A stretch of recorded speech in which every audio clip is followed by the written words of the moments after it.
When time first began, the Eternal gave life to powerful beings of light, the Drakiels. But as misfortune would have it, the power given to these creatures awoke in them only a boundless pride and an inexhaustible thirst for dominion. Shaken by this betrayal, the Eternal banished them to the deepest abyss of Dracomundus. It was there, in the depths of the earth, that they twisted into the monstrosities that we know today as dragons. Alas, possessed more than ever by hate and vanity, the Banished refused to admit themselves defeated. Through their voices, they persisted in corrupting humanity. Through their blood, they defiled the land we call our home. From that moment on, mankind would live in fear. Fear that one of the Dragon Lords, the most powerful of the Banished, would one day return to the surface. With the support of his dragon kin, Sor Iknog succeeded in escaping from his subterranean prison. And brave souls, guided by the light, rose up and vowed to push him back. Soldiers of the Order, righteous and faithful to the Eternal, who suffered body and soul after coming into contact with draconic corruption.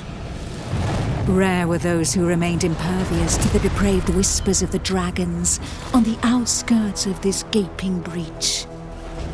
One such person was Godefroy of Clerval, Grand Knight of the Order of the Eternal.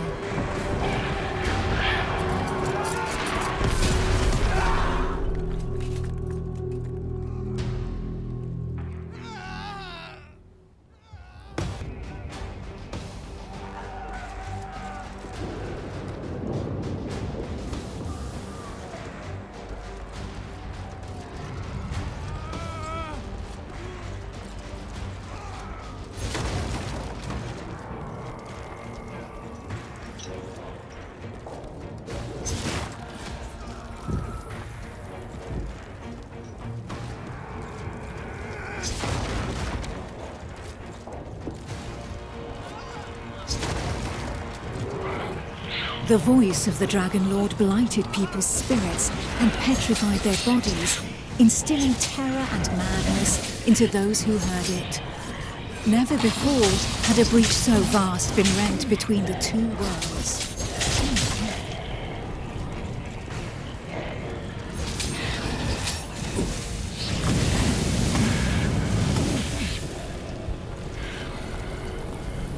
It was here, at this wound between worlds, that the corruption was most potent.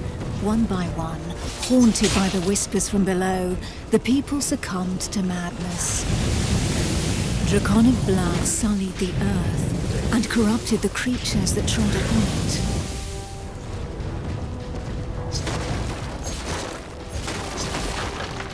Pitiful in their wretchedness, and too weak to resist the command of their new masters, they drank the blood of the dragon and gave in to depravity. Thus enslaved, they were twisted into ghastly monsters, mockeries, dragonkin.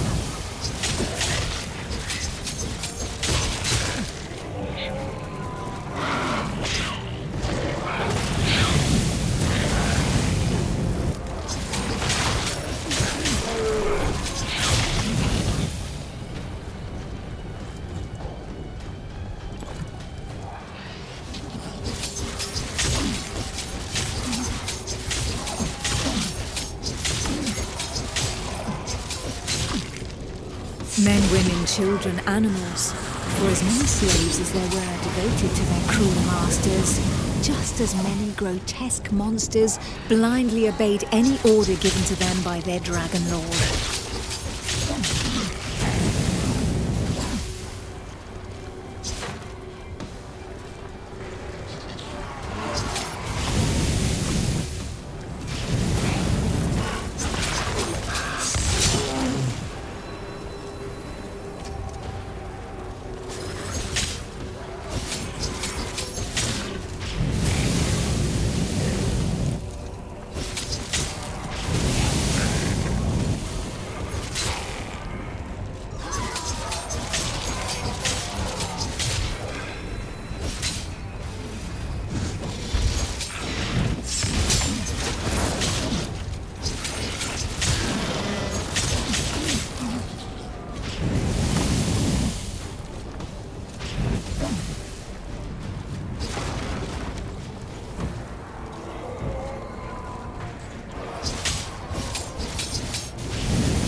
Only the most righteous of souls, guided and supported by the Eternal, were able to resist the corrupting call that led the living to damnation.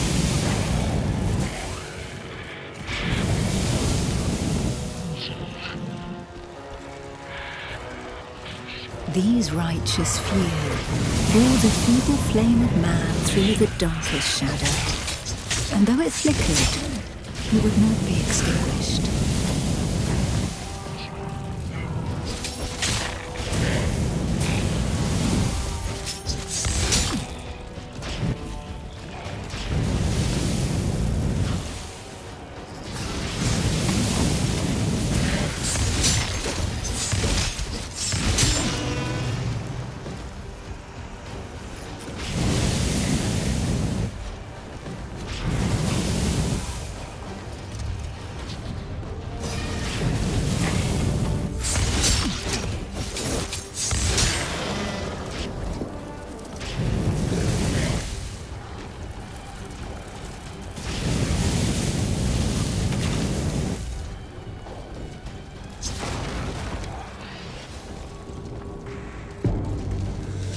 Filled with these fleeting embers of hope, a few brave souls founded an alliance to carve the first breach into draconic defenses.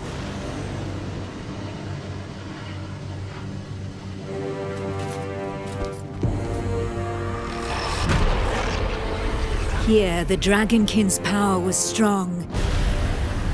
It fused our world with that of the Banished.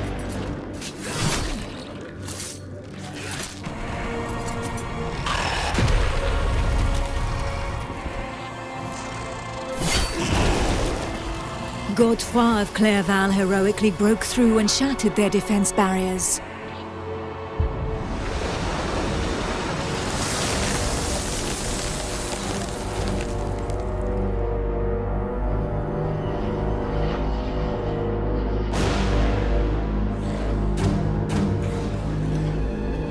This act of bravery, a feat of the righteous alliance of men, allowed me to lend aid to the Knights of the Order of the Eternal.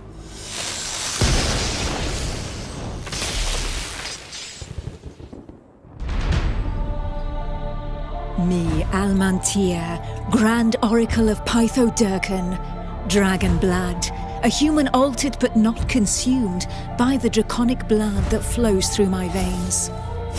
My sisters and I have powers given to us by the dragon, but our souls remain our own.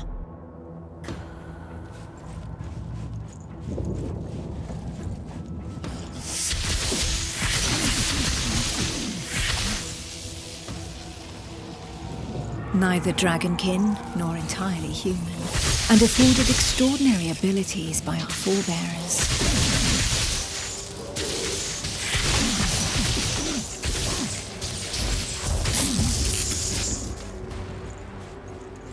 By those who drank the blood of the only banished dragon to have ever repented before the Eternal.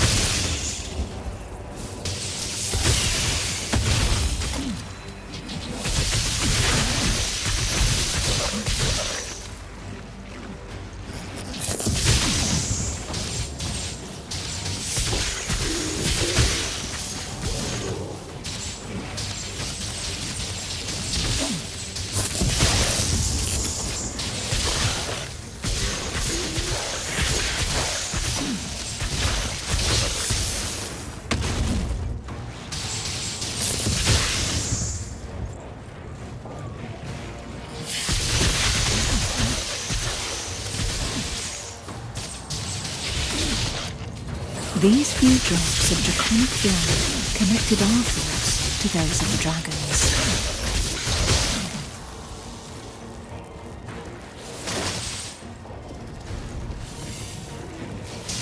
Struck by fleeting visions, we saw glimpses into their deeds and understanding of the feelings that drove them.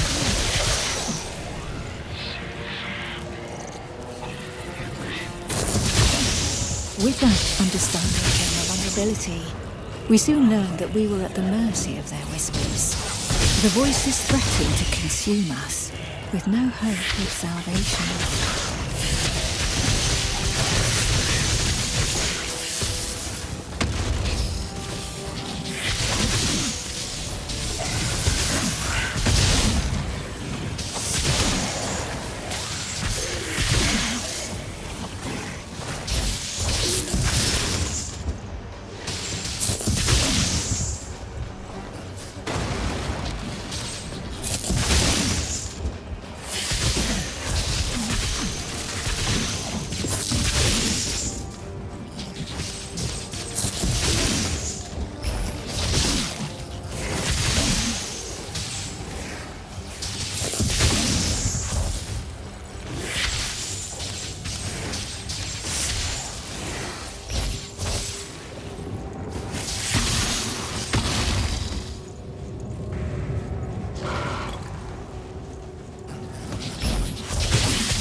The formidable link that connected us to the dragons had also awakened something within us. We lived strong in the certainty that the Eternal had pardoned us for the draconic corruption in our veins.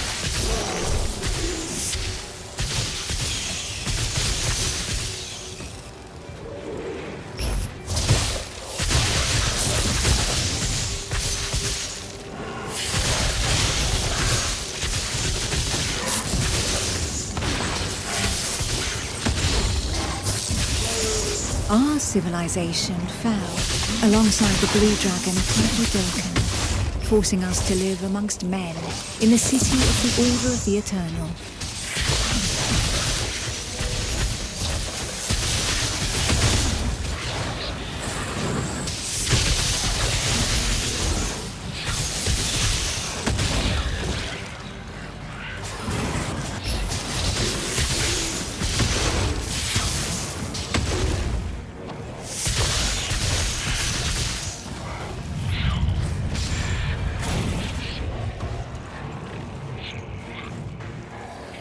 Closer to the breach made by Sir Iknog, Godefroy, fighting fire with fire, confronted the draconic hordes.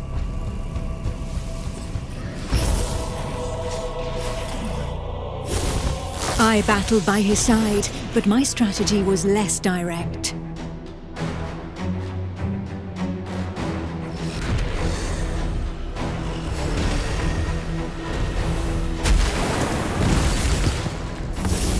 My draconic power allowed me to open up a passageway for the men of Nurogard, all of them prepared to make the ultimate sacrifice to save what remained of humanity.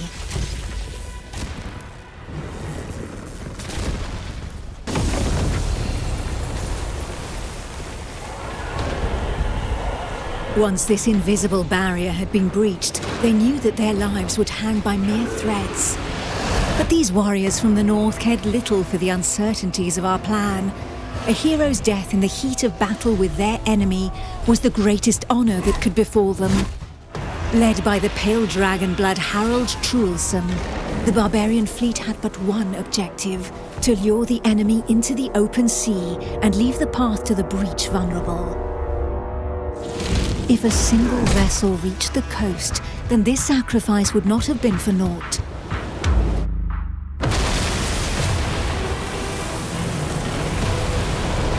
Harald Truelson reached the hostile shore and avenged those fallen from the Toriel clan.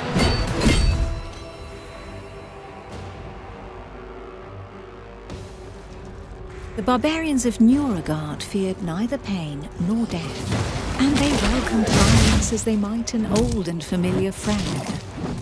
Truelson knew this friend better than the rest. His existence thus far had been one of suffering, of hardening his resolve, and of preparing to endure the worst of torments, without losing the one thing of value every warrior of his clan held dear: his soul. While the Knights of the Order of the Eternal had always been forbidden from making use of dragon's blood, the warriors from the north, staying true to their values, had taken this risk. A select few, highly trained clansmen, risking their lives in the process, had successfully imbibed the pure dragon's blood without succumbing to the corrupting voices. Among them was Truls. To become a dragon blood barbarian, he paid the ultimate price and cast away a portion of his humanity. In exchange, he received draconic powers that he put to use for the Toriel clan, the Eternal and humanity at large. And even if all others, from Monteskai to Nuragat, recognized the courage and sacrifice of these brave warriors, there was not one that did not also regard them with sincere disgust. While there could be no doubt of their loyalty to Toriel, defender of the Eternal, their bodies, defiled by the dragon as they were, drove the rest of mankind to reject them. Truls, for his part, cared little for his appearance. What did this matter after all, as long as his soul remained intact?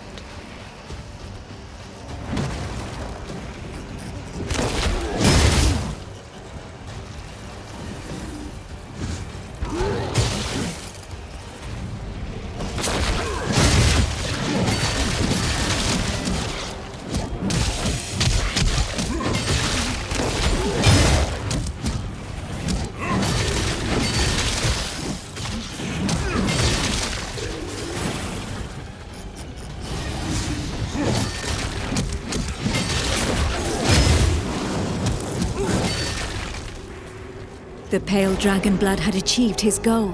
The Alliance's plan, as unlikely as it was to succeed, could run its course.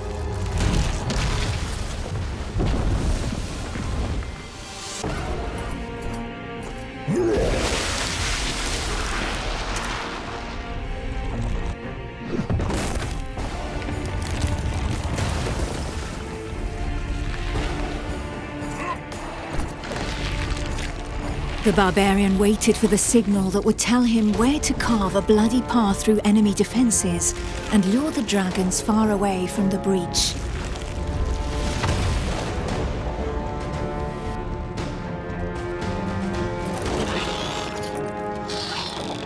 The Kongirati nomads, every bit as proud and as fearless as the warriors from the north, joined the alliance of men to help push back Sor Iknog, the Crimson Dragon.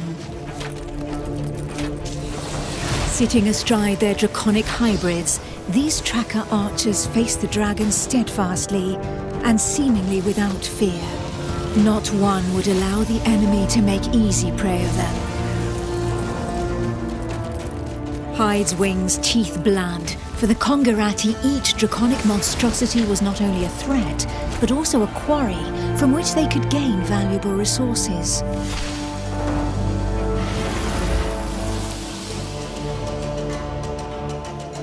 And where others had begged and prayed for divine salvation, these nomads made full use of anything the earth and providence offered them in order to survive. Their master tracker Yula, however, did not see things in such stark shades of black and white. Of all those who made up their number, she was the first to recognize the value of this eternal life. She rejected neither the ancestral traditions nor the tracking of the Dragonkin, and it made it possible for the Kongirat to excel in the arts of potions, alchemy, poisons, and draconic hybridization. How long would her people be able to continue traveling freely if the corruption were to poison the entire world? It was for this reason that she joined the Alliance of Men.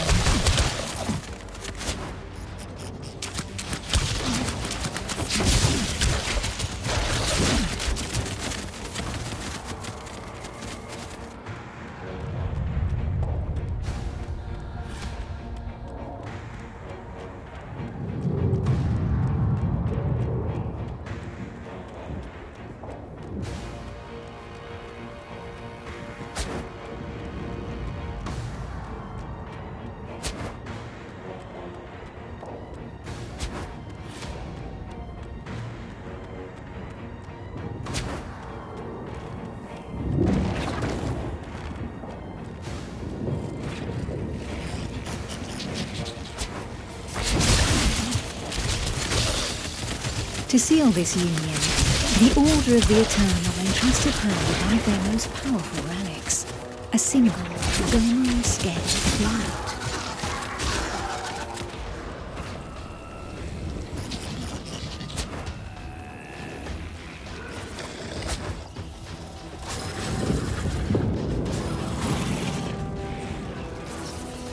If the legends are to be believed, this scale had been pried from the hide of one of the Drakiels in the heat of battle, back when these beings of light had pushed back the banished dragon lords that ventured too close to the surface. Each champion had one, and the power of their light would be needed to push Sir Eko back into the shadows.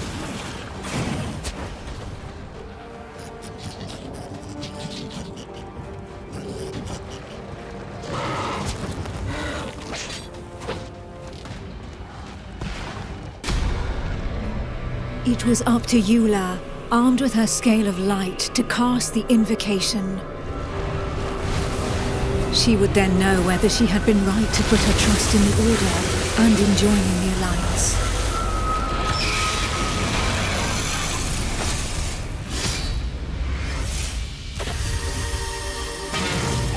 The power of the light was like nothing ever seen before.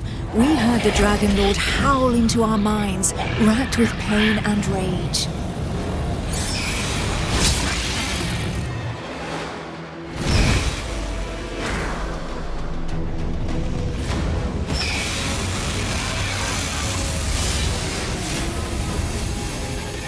So close to the Dracomundus, our souls suffered as from 1,000 deaths, but we held fast to our positions.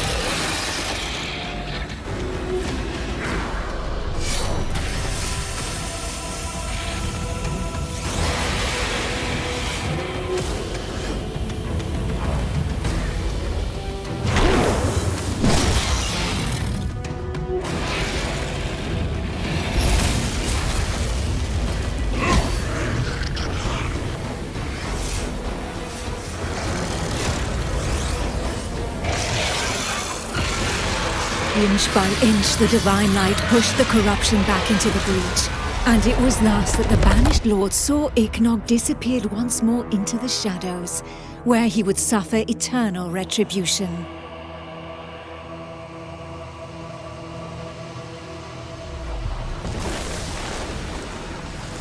Once calm fell, we were all that was left, the sole witnesses to the feat accomplished by the Alliance of Men. But more than ever, we knew that the taint of draconic depravity still festered in the depths of the abyss, impatient to break free once more. Thus, from the union of men and their allies that stood together in the face of the draconic threat, an elite corps was established within the Order of the Eternal, the Dragon Hunters.